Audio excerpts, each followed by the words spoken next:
தமிழ்நாட்டில் தேசிய ஜனநாயகத்தினுடைய ஆட்சி கட்சியினுடைய ஆட்சி வரப்போகுது.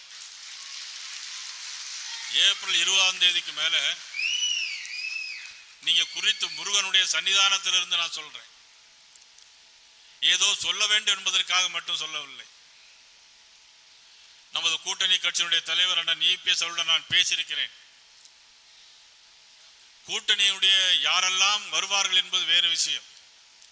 அதெல்லாம் ஜனவரி மாதம் 10ஆம் தேதிக்கு மேல் எல்லாமே முடிவாகிவிடும். ஆட்சி பொறுப்பேற்று 4 வருஷம் ஆச்சு. 4 வருஷம் ஆச்சு.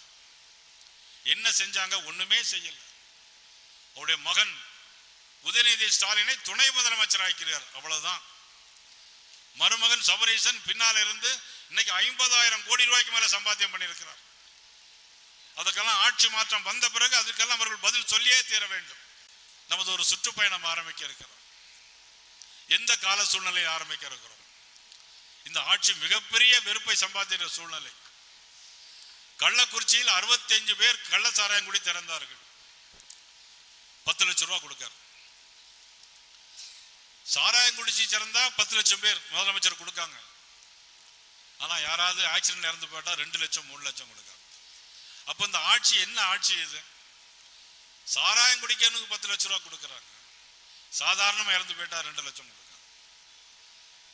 எல்லா பெண்களுக்கும் ஆட்சி பொறுப்பேற்ற உடனே மகளிர் உரிமை தொகை 1000 ரூபாய் தருவோம்னு சொன்னாங்க. இதுவரையிலும் அத பாராளுமன்ற தேர்தல் வந்த போது கொடுத்தார்கள். 2 வருஷம் கழிச்சு நேற்று முன்தினம் உதயநிதி ஸ்டாலின் சொல்லியிருக்காரு, விடுபட்ட பேருக்கு நாங்கள் வெகு விரைவில் கொடுப்போம். வெகு விரைவில் எங்கிருந்து கொடுக்க முடியும்? வெகு விரைவில் தேர்தல் வந்துடும். தேர்தல் ஆட்சி மாற்றம் வந்துடும். ஆட்சி மாற்றம் வந்தா அந்த தொகையை நம்ம தான் கொடுக்க போறோமே பொதுமக்களுக்கு, தவிர இவர் ஒன்றும் கொடுக்க முடியாத வாய்ப்பை பொதுமக்கள் அவர்களுக்கு தரமாட்டாங்க. கரூர்ல இன்னைக்கு 41 பேர் இறந்து போயிட்டாங்க. கணவனை இழந்த ஒரு பெண் 10 வயது சிறுவனை கூட்டிட்டு அந்த கூட்டத்துக்கு போறார். யாருக்காக உயிர் வாழ்ந்து கொண்டிருக்கிறார் அந்த பெண்?